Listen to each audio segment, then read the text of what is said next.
Bàខ្ញុំបាទសូមលោកអនកាយក៏ដូចជាគោរពនឹងជម្រាបសួរទៅកាន់ពុកម៉ែបងប្អូនទាំងគ្នាសូមស្វាគមន៍មកកាន់កៅនៃតម្រុយបាទវៀតណាមប្រចាំថ្ងៃទី6ខែ8ឆ្នាំ2026បាទតើបងជិះនៅតម្រុយថ្ងៃថ្មីអត់មានសឹមពឹងចិត្តពុកម៉ែបងប្អូនទាំងទីជិតទាំងទីឆ្ងាយបាទជួយចុច like ក៏ដូចជា subscribe និងបើកសញ្ញារូបកណ្ដឹងឲ្យ admin ម្នាក់មួយផងបាទដើម្បីឲ្យ admin មានកម្លាំងចិត្តបាទក្នុងការអាប់ដេតនៅ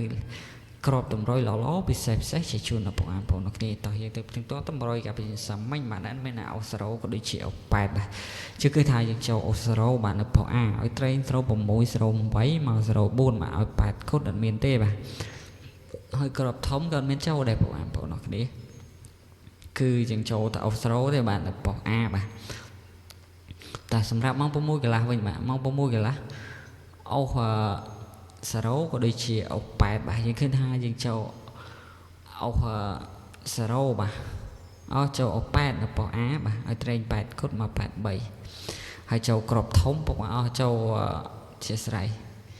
ក្របធំស៊ីមកក្របបាទចន្លោះវាឆ្លាស់បាទឆ្លាស់ក្របបាទតែចូល6គុតបាទចូល6គុតសារ៉ូ6គុណបាទនៅប៉ោះសេបាទមកក្របដែរបាទហេតើយើងការទឹកតតម្រុយយើងមានតែប៉ុណ្ណឹងបងប្អូនគេតម្រុយយើងសាមញ្ញគឺចូលស្អាតមែនតើឥ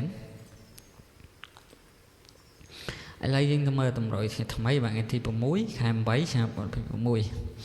តើបងប្អូនឃើញវីដេអូនេះឲ្យជួយ subscribe ក៏ដូចជាបើកនៅសារក្តឹងឲ្យ admin ម្នាក់មួយផងណាបាទដើម្បីទទួលបាននៅរតម្រុយល្អហេងពិសេសប្រចាំថ្ងៃពីខាង channel adminតើមានសំឡុំនៅតម្រុយចាស់ចោលអត់មានតម្រុយថ្មីជាជូនដល់បងប្អូនយកទៅកំសាន្តលេងតោះសម្រាប់តម្រុយថ្មីបាទសម្រាប់អូខ្ទង់អត់មានអូសរ៉ូក៏ដូចជាអូចាត់បាទ